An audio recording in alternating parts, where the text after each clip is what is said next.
Hello everyone and welcome back to another video. In today's video we're going to be going over Apollokage versus Mkleo at Ultimate Summit 6. This was a massive upset to most people, but of course your boy already knew that this was going to happen. Just know when Apollokage inevitably beats Mkleo, it isn't that big of an upset, but even I didn't expect the level of play from Apollokage. So in today's video we're going to go over his gameplay, talk about his mental, and specifically how he was able to defeat Mkleo in such a dominant fashion.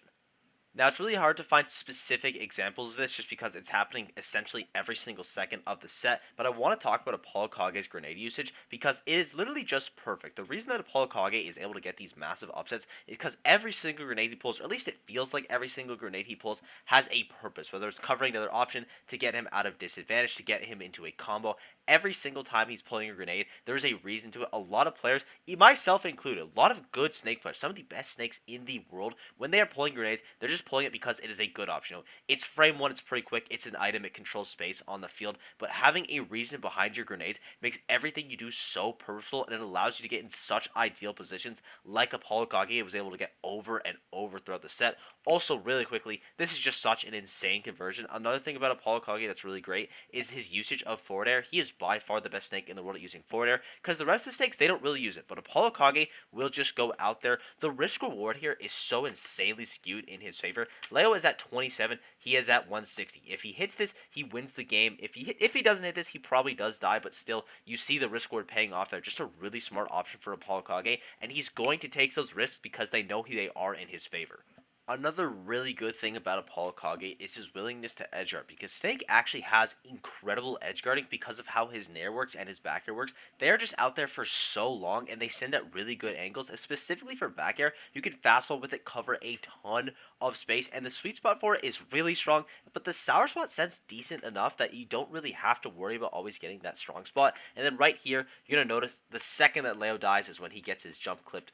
Right about here, he goes for a rising nair, which I don't think is necessarily terrible, right? Like, this is just a hard call out from Apollokage. I think what Leo is going for here is if he gets this rising nair, he can get a grab confirm off it, and then he's going to be fine. I assume he thinks that Apollokage is either just going to be pulling grenade, in shield, maybe trying to do something to set up, but to down air right here is such a hard call out from Apollokage. He gets the down air, but he keeps going. Most snake players here, they'll go back, they'll set it for grenade, maybe they'll put a C4 down, maybe they'll like go out for the Nikita. Apollokage goes out and he just controls space. Now, I don't know if Leo can actually live this. I think maybe he's able to live it if he gun dashes forward, but I think that's the only possibility. Maybe air dodge will work as well, but he doesn't. He chooses to kind of drift upwards, give him a little bit of stalling power with that upbeat, and the nair is out there for so long that it catches it, and he gets an incredibly early gimp. And even if he didn't get that gimp, he is still ready. He sets up a C4 here, so if Leo's trying to come back, he blows up the C4. It would catch him if he immediately recovers. Then you're at 80%. The edge guard is still going.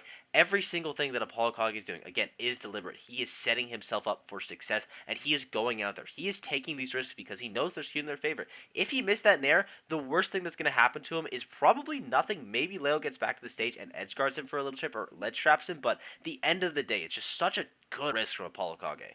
Now, most of Apollokage's kills come from him having a really strong advantage state into hitting that killer aerial. It's not a lot of the time like a super crazy 0 to death or him just winning a stray neutral hit. A lot of times it's going to start at 60%, and then he kind of just advantages you into the kill, and you'll see that right here, as well as just another thing. This isn't really like Apollokage doing something crazy. This is just a snake thing in general, but a lot of the time when a snake player is going to pull the grenade, they're going to B-reverse it so Snake is looking away, because as you'll see, when Snake actually pulls out this grenade, he is going to be putting it at his backside. The grenade is going to be right there. It's going to be behind him. So by doing this, by putting the grenade behind you, it's more likely that your opponent is going to hit that, and you want the trades, especially in this situation. The higher you can get Joker, the better you are, because at this point, Apollokage is already dead to the essentials. He's already down to like drag down up smash. He's already dead to a back air at the ledge or like an edge guard scenario. Or Sensoft's going to kill him outright. But if you can get Joker a little bit higher, then your stuff becomes a lot more deadly. Now up tilt can be a kill option, which is incredibly important. And again, we're just going to see the grenade usage from Apollokage. So Leo can't really approach him right now super safely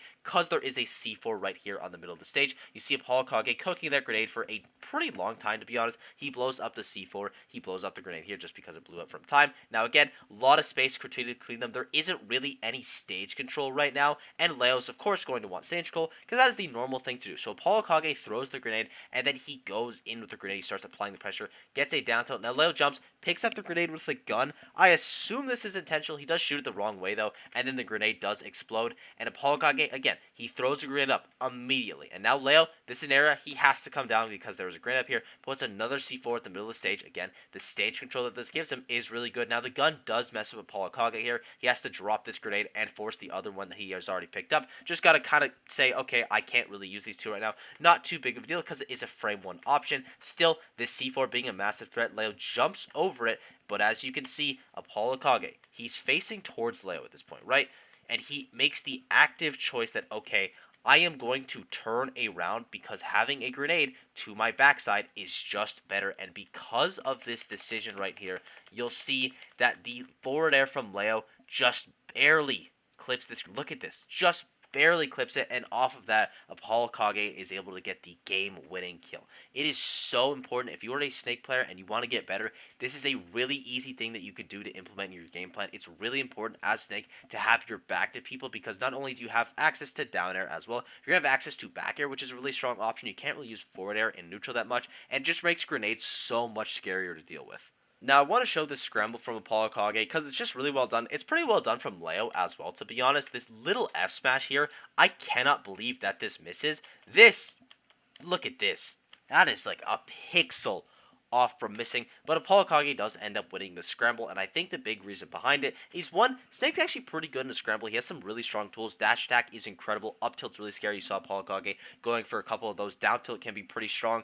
But the big thing for me, at least in my mind, this specific one, is the fact that he didn't pull a grenade. Because pulling your grenade here, it doesn't really do a ton for you. Because in this type of scramble situation, Leo isn't just going to be mashing on your shield. He's going to either be applying safe pressure or he's going to be applying gun pressure, which I guess is also just safe pressure. But even if Apollokage gets to connect off a grenade here, just looking at Leo's percent, it's pretty likely that he won't be able to get a conversion. And in this scramble situation, he is just as likely to die, so he is just playing his spacing. You can see, again, he's testing Leo's shield. He's jumping, he's going for these short hop up tilts because that's a kill. He's testing Leo's shield with the F tilt. He's not playing afraid, he's playing smart. He gets to center stage here. Now Leo wants stage control, gets this really nice dash attack because it's just an amazing burst range option. But again, great thing about Apollokage, he doesn't panic, he doesn't pull a grenade for no reason, because there isn't really a ton of reasons to pull a grenade there. Like, yes, Leo did hit his shield with a nair, but is he able to really get anything off of that nair? Whereas in this situation, now that he has center stage, he's able to get a dash attack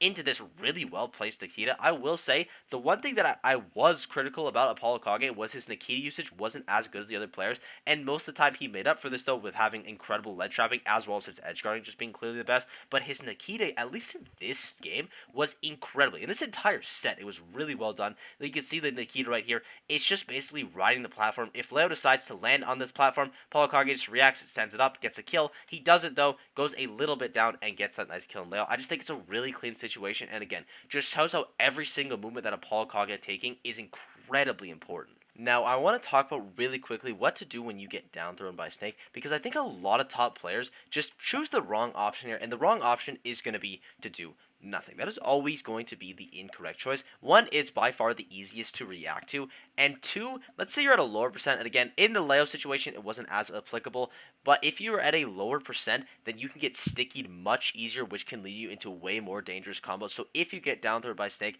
I would pick an immediate option, whether it be roll in or roll away. At least then you're forcing a 50-50, and again, it might not be a 50-50 because you can react to it. Also, I want to talk about that back here because I'm not really sure how this happens. I think it is because the C4, obviously it's the C4 canceling the momentum, because even with normal Joker Bear here, which I'm pretty sure has to have hit, because if Arsene Bear hits here, then he should explode, but regardless, it's just a mix of C4 just being that much more powerful, and it somehow stops his momentum. That is absolutely crazy that it lives that, but yeah, if you're getting down throw, I wouldn't really recommend sitting down and doing nothing as your default option.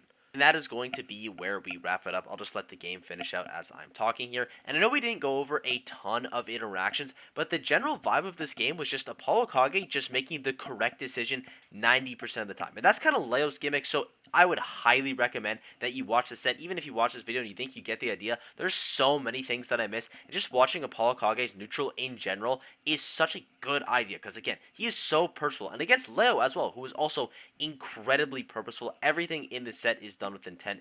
It is beautiful from both players. Both still played very well. I don't even think Leo played bad here. I just think Apollokage was simply cooking. So I thank you guys for watching. I hope you enjoyed. Hope you guys have been liking these kind of VOD review videos. I really enjoy doing them. If there's another VOD that you want to see from Summit, I'd be sure to do it. Please go watch this set, especially if you want to get good at Snake. This is by far the best set that you could watch. The amount of things Apollokage does with C4, Nikita, how he controls stage with grenades and his utility. It's just incredible all the way around. Sport's been absolutely unreal lately, and I will see you all in the next video. Bye-bye.